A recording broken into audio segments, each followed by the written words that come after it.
So what I've decided to do in the interest of saving time, because, again, why would Jeff sit there and slowly pace himself out throughout the NFL draft process? Why do yesterday what you could put off to the last fucking minute and try to catch up on and get all done? Crash the offensive line prospects all together in one set of rankings here. You can check them out. Offensive tackles, guards, centers in the description box down below. Now, I will say, this is not an incredibly impressive group of offensive linemen. I think if you're looking for left tackle help, you're sorely lacking in this draft for that. You know, I have 4, maybe 5 guys I feel pretty comfortable about that they can play left tackle at the NFL level, and that is it. A lot of other tackles that even if I list them as tackles, I question whether or not they can even stick at right tackle at the NFL level. And then in terms of the interior line class, this is definitely not one to write home about. So let's talk about the rankings here, at least for a little bit. I'm going to start off at the top. Laremy Tunsil, to me, has been the #1 offensive tackle throughout the process. He continues to be the #1 tackle as of right now. And anybody that suggests otherwise, to me, in my opinion, is fucking insane. I can't believe some of this recent chatter and buzz as the draft has approached that there's starting to be a Ronnie, Stanley, Laremy Tunsil debate. Where in the fuck did this come from, in my opinion? I cannot believe that this is even an option, or even a thought process, or even a discussion. And talking about somebody like the Chargers might take Stanley ahead of Laremy Tunsil. To me, that's just fucking crazy. Craziness. Pure, unadulterated craziness. Now, Laremy Tunsil is not a perfect prospect. He has some questions to me that I talked about when I did my scouting report on him. And it's in part what keeps him from being a #1 overall prospect in this draft like he could have been. But he's still a top 5 guy on the board to me. You're talking about a guy with shorter than ideal arms, less than ideal bulk on his frame. You're talking about a guy with some injury history. You're talking about a guy with some off-the-field concerns. You know, it's not perfect here. It's not totally clean. But even with all of that factored in, he's so superior in terms of his footwork, his technique, his well-roundedness as a blocker compared to Ronnie Stanley, that it's still not that close. I think people are nuts. I think this is an example of overthinking it. Paralysis by overanalysis. The hell are people talking about? Because to me, Ronnie Stanley is not even the #2 offensive tackle in this draft class. It is Taylor Decker from Ohio State. Now, for some reason, somehow along the way, and I'm going to bring up Jack Conklin here, the draft media and apparently NFL teams have gotten this huge hard-on for Jack Conklin, thinking that he could play left tackle at the NFL level. I just think people are crazy. I don't see that. Could he play right tackle? Maybe. Could he be a very effective guard at the NFL level? Yes. You know, if I was grading him strictly as a guard, he'd probably rate out as a first to second round range type of guy. But everybody seems to think he can play left tackle for some fucking reason that is unbeknownst to me. And in particular, I don't understand how Jack Conklin started to get top 10 buzz and top 10 talk where Taylor Decker is getting left out in the breeze as a potential second-round pick. How the hell is this possible? How the hell did this happen? Maybe this is where you pay a little too much attention to the offseason stuff, a little too much attention to the workouts. Because when you watch the film, Decker's feet are better. I think his technique is a little bit better. I think his all-around polish as a blocker, while still needing work, is better than Jack Conklin. He's just better. And he's quite a bit better, in my opinion. And when I look at it overall, you know, a lot of people talk about Taylor Decker has to play right tackle at the NFL level. I think he can stick at left tackle, and I think he could be a very solid left tackle at the NFL level.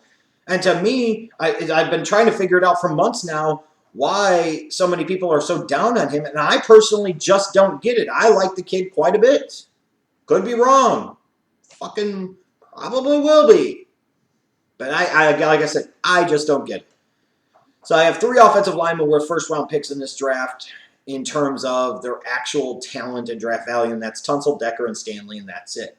Now you have that next range of guys, Ryan Kelly, the center from Alabama. To me, he is the best interior lineman in this draft. I'd be surprised if he didn't end up being a first-round pick. He might be in play as soon as Indianapolis at number 18 or Washington at 21, maybe the Jets at number 20. Somebody's going to take a look at this kid, the program that he came from, how polished he is in his game, how solid he is as an all-around blocker, the leadership he can provide in the interior of the line, the football intelligence that he has. He's going to be a first-round pick, and I'd be stunned if he wasn't.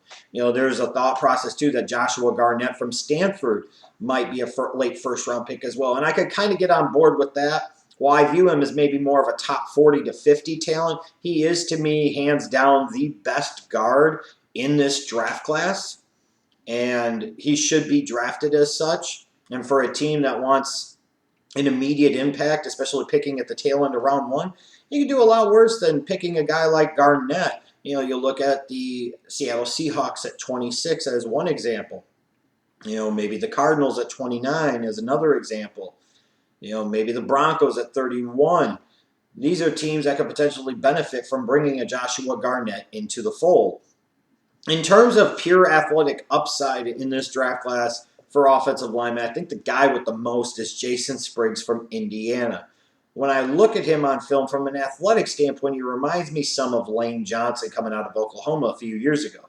Very raw, lacks polish, going to need work, maybe better off starting off the early portion of his career on the right side. But if he gets it right, man, and you can work with him, he could definitely stick at left tackle at the NFL level. He's long enough, strong enough, quick enough, athletic enough. I really like him. If he was more well-polished, he would be a first-round pick to me in this draft. I'd be surprised if he didn't end up being a first-round pick in this draft, but he is still a second-round talent to me. But like I said, as I go throughout this, some people are going to ask, why do you have Shon Coleman ranked so low? This is a kid coming out of Auburn that's 24. I root for a kid like this, cancer survivor. I want to see him do well. I'd love to see him get drafted higher. But the fact is, he's a 24-year-old prospect with a lot of holes in his game and questions about whether or not he played left tackle at the NFL level. That's where he ends up in that fourth-round range. Some of you are going to think I'm nuts about ranking Cody Whitehair from Kansas State so low. But you're talking about a guy that's not long enough or athletic enough to play tackle, might not be big enough and strong enough to play guard. Honestly, the more I watched Cody Whitehair, the less impressed I became with his film. I thought too many people got by him on the outside and too many people bull rushed him straight ahead. To me, he almost struck me as that ideal type of sixth offensive lineman, the guy that you could play 4 or 5 offensive line positions in a pinch or for a stretch, but maybe he's never a full-time starter for you. I don't see it. And now as I've went through the process and scouted him more, I really, really don't see it. I don't see where the first-round talk was coming from. Now I understand. That shit was crazy. Now, with that said, he could be a really good fit for his own blocking team. So would I be surprised if he was drafted in round 2 or round 3? No. Part of the challenge sometimes when I'm piecing together these big boards is I'm trying to do this on a general overall basis. And teams are setting up their own draft boards based off of their own needs combined with their own systems that they have in place, their own schemes, what they look for, so on and so forth.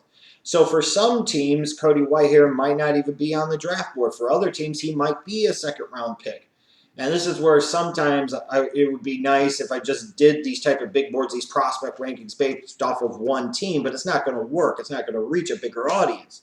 So this can be quite challenging. This is why sometimes these prospect rankings and big board rankings aren't always the most effective, because even if a guy's a really highly thought of talent, if he goes into the wrong system, he goes into a bad situation, he is less likely to pan out. Whereas a guy picked in the middle rounds goes into a good situation, finds a good schematic fit with good coaching, he can end up playing like a first-round pick.